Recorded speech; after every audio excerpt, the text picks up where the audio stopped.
Okay, Mark meets Andy Law, Chairman at Fearlessly Frank. Hi Andy. Hello. Can you give us a quick summary of your career to date? A quick summary, okay. Quick summary. Yes, so left university, joined Wasey Campbell Ewald in 1978. What did you study at university? Classics. Okay. Yes, Latin, Greek, ancient history. And where was that? Bristol. So the choice, when you do something like that, the choice is you either leave university and go and teach that, or you join the Foreign Service. And neither really, to me, seemed to work. So I, a little bit later, joined the kind of recruitment with the milk brand for advertising agencies. And the very nice Mr. Hugh Burkett, who's now Chief Executive of the Marketing Society, was then MD of Wasey Campbell Ewald, and mysteriously gave me a job. And I was in an interesting year group with Adam Lurie, a guy called Robert Dawson-Scott, who's now editor of the Scotsman, I think, and a couple of other ne'er-do-wells. So that was as an account exec, was it? Yeah. Okay. And from there I then moved on to Footcone and Belding in, I think, sort of 80, 81, something like that. I can't really remember. And that was good. That was kind of classic big American agency experience. But then for me, I suppose the significant thing happened in end of 82, beginning of 83, when I joined Collett Dickinson Pierce, which was, of course, the kind of standard bearer for creativity in London advertising, and had just lost, the sort of totemic Frank Lowe. So rather like Shakespeare's Julius Caesar, Julius Caesar dies in the first act, but the whole book's about him. CDP lost Frank Lowe, and really for the next 8 years, if not longer, talked about him. And I felt the longer I was there that it was important for the agency to try and just get its own identity and its own dynamic back. So I was there throughout all of the rest of the 80s. And right at the end of the 80s, in 89, I got a call to join a team that was being set up to launch Chite Day in London. It was headed by M.T. Rainey, who was a wonderful planner who'd been working with Jay Chite in New York and Los Angeles. And so a little group of desperados were put together and we created Chite Day. Ripple dissolved to about 3 or 4 years later, and I get a phone call from Jay Chite. I then became the CEO of the London office, saying we've sold the company and merging with TBWA and all the normal sort of hoo-ha you expect from big agency decision making. And we'd created quite an interesting company by then.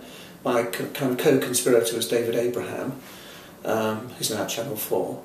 And we'd really created an interesting culture, we'd recruited very interesting people, and we didn't want to do it.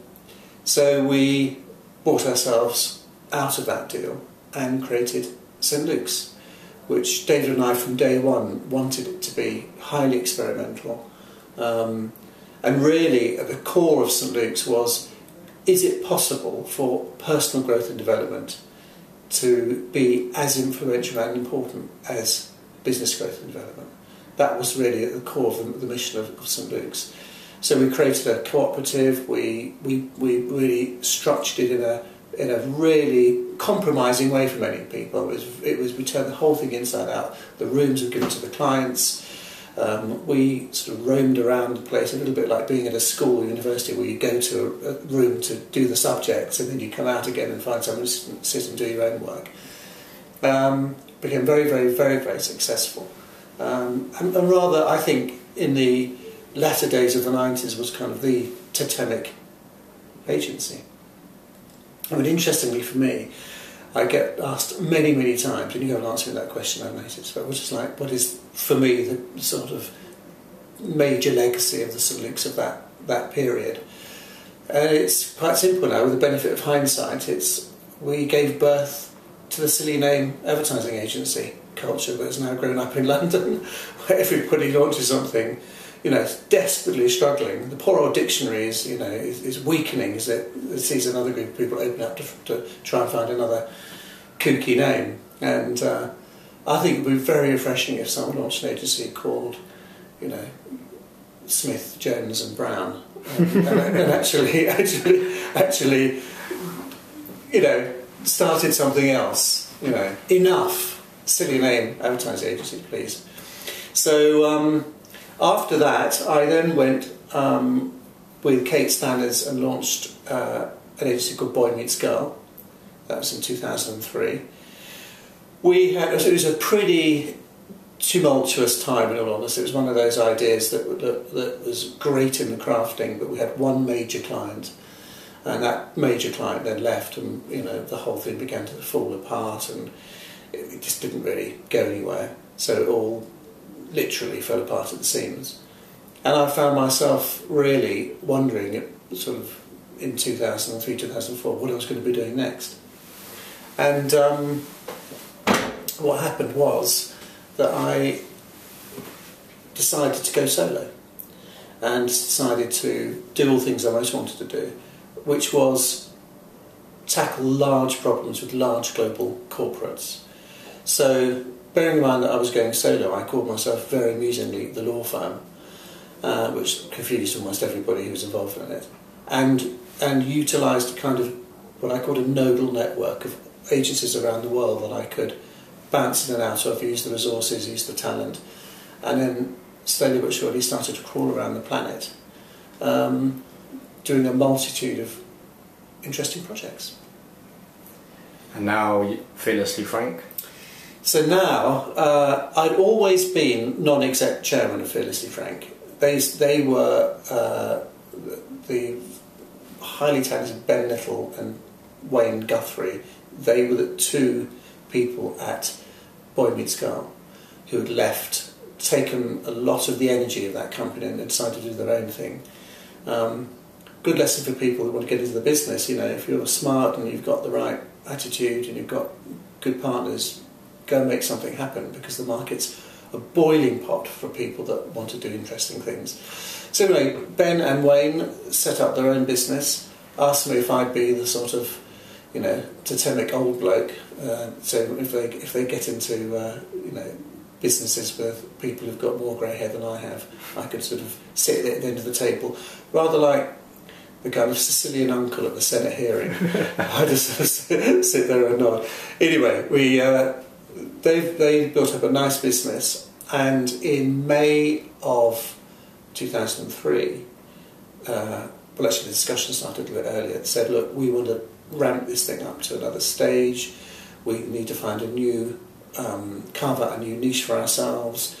We need to get a new direction, blah, blah, blah, blah, blah. And I have to say that owner-managers that make that decision make a very big decision, because what they're saying to themselves is, the talent we have at the moment has taken us to here, we now need to go to here. So you have to be very open and honest with yourself that that's really what you want to do, and that's what they wanted to do. And so I came on full time, and I have to say, rather enjoyed you know, crawling in and out of strange Chinese airports and actually getting myself back in, living and working in London was great. What's the most embarrassing thing that's happened to you in your career? There are so many that I don't know where to begin. What's the most embarrassing? One of the most embarrassing was at CDP. We were pitching for Allied Carpets, and for some reason, I think we just decided that Allied Carpets, we were never going to win it. It was a kind of big, classic carpet, price-driven. What on earth they were doing coming to Collett Dickinson Pierce, which is, you know, the cathedral of creative advertising. So we talked ourselves into the fact that we were never going to win it. So we just went all out to do something that... Something silly, something crazy and... bonkers out there. But for some reason, at the moment we gave the creative reveal, we were all going to reach down, put Mickey Mouse hats on. And the chairman, John Salmon, had a specially made purple one because he was the chairman. And the Just to prove to yourselves that you weren't taking it that seriously. Yeah, it was a memo to ourselves, right? It was. I look back at it now, I think it was the most ridiculous thing we've ever done. Anyway, the moment came when the drop came, and I reached out and put my Mickey Mouse hat on my head. No one else did it. I was sitting there going, thanks, guys. So they all planned to set you up? Yeah, I never saw that one coming. So I thought, well, fine. I'll just do the rest of the presentation with the Mickey Mouse hat on. Strangely enough, we didn't win that. You didn't win it, no? No, we didn't. Amazing. Obviously, you've been in the ad industry for 3-4 decades, and seen a hell of a lot of changes over the years. What would you say the biggest changes? The biggest change is the proliferation of services, without a shadow of a doubt. There are hundreds and hundreds and hundreds of small shops, and whether you're an ad agency, a digital agency, sponsorship, experiential, much of the vocabulary of the infrastructure of the modern business did not exist 15 years ago. And a lot of good firms have sprung up. So it really has gone back to being as much of a cottage industry as it is a kind of global, mega industry. And obviously there are the big four or the big five, but there's a lot else going on underneath, which is great. I mean, it brings life and enthusiasm. And it sounds like you're flying the flag for those businesses who are hungry, ambitious, and want to prove that they can win businesses off of the more established agencies. Yeah. Well, I'm still flying the same boring old flag, which is basically if you keep doing business the same way you've done it, and you keep admiring icons from the past, you'll start speaking to a marketing world that has gone completely deaf. They don't understand it, they don't hear it, they're not interested in introspection, they don't care about advertising agencies. I remember when we pitched them on First Direct way back in the 90s. I was standing on a very windy station with Peter Simpson, who was one of the architects of First Direct. And I said to him, what's it like picking an advertising agency? And he said, name me 4 law firms. And I went, oh, Lewis Silkin, because we used them, and I don't know.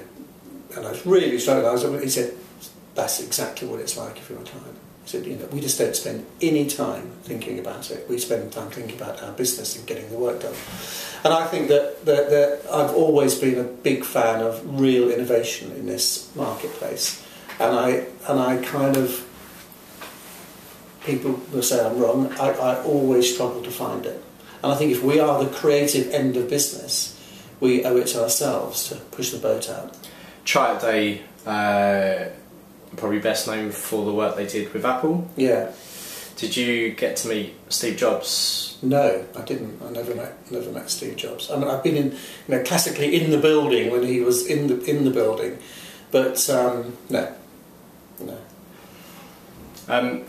Do you have a story which gives an example of how outrageous the ad industry was when you first entered it? Okay, so one morning in, I think, 1989, I got a phone call from Graham Fink at about 4 o'clock in the morning, and he says, he goes, Cat, it's Finky here. So, Graham, it's like 4 o'clock in the morning. He said, no, it's snowing outside. We're going to do a tactical ad for Range Rover, and you're the only one in the agency who's got a Range Rover, because I was then running the account. So, of course, in those days, you just did it, right? So it was like the daring do, okay, let's do a tactical ad for Range Rover. So we drive the Range Rover into Catford, which is funny because it was called Everyone Cat, but generally we went to Catford. It was great, and the snow was coming down, it was seriously thick, and we shot the car doing this, and it said something like -19 and climbing. And it was a wonderful full-page broadsheet ad, snow everywhere. And get back to the agency, into the production department, onto the media, and the next day rush up to the client, and the snow is still heavy, but the roads were clear, and it was obviously beginning to clear, and it was on its way out. So that, so bang, Jeremy Bowles and I raced up the motorway to Range Rover, met with the MD and the marketing director and said, have we got an ad for you? I said, what is it? And they said, okay, what is it? It's a tactical ad, and it's the Range Rover, it looks beautiful. I said, yeah, great idea, guys. Unfortunately, I don't know if you've seen the weather forecast, but tomorrow there won't be any snow, so it's going to look really stupid. I said, I know. Open up the newspaper and said, that's why we've already run it for you. And he went, I beg your pardon. I said, that's why we've already run it for you. And in those days, I mean, he was utterly poised between thinking, I'm going to fire you, and I admire you. Yeah. I mean, he really was. I wasn't quite sure which way he would actually go. So, but those are the sort of things that we did, because it was all done because we were the creative part of the DNA of the organisations we were working with, and we thought about them all the time, we cared about them, we wanted to do things that would take them to new places. So it was done with the best of intentions. I can't imagine in a million years anybody ever doing that now. So 70s, 80s, you're in your early 20s, counter handler. Yeah. How crazy were the parties compared to parties and celebrations of account wins these days? I'm not sure they were that. I mean, there was an overriding difference of culture in the late 70s and the 80s, which was the booze. And I have to say, there is a remarkable difference now. I mean, people always drank at lunchtime. You know, they'd get tanked up in the evening, jump in the Porsche, drive home at 100 miles. I mean, it was stupid, it was bonkers, it was ridiculous. So there's a lot of you could smoke in the office back then as well. Smoking in the office, and you know, it was lots of non-PC things going on. You know, I mean, I'm not proud of some of the antics that went on, but you can imagine it. I mean, I think Mad Men is slightly tame in comparison to the reality of what really happened. Yeah, and you know, did people throw stuff out of windows? Yes, they did. People do throw typewriters and things out of windows. Did senior creative people tell clients to F off? Yes, they did. You know, all sorts of things did happen. I've been sort of party to. And I suppose it was the 90s that began to soften things, and certainly where we are now, where it's a much more business-like, and quite rightly so, it's a much more business-like industry. I think things have calmed down a bit. Many have said that margins have changed in the industry. They were a lot bigger. You could get away with a lot more back in the day. And there's not so much profit in margins these days. What's your view on?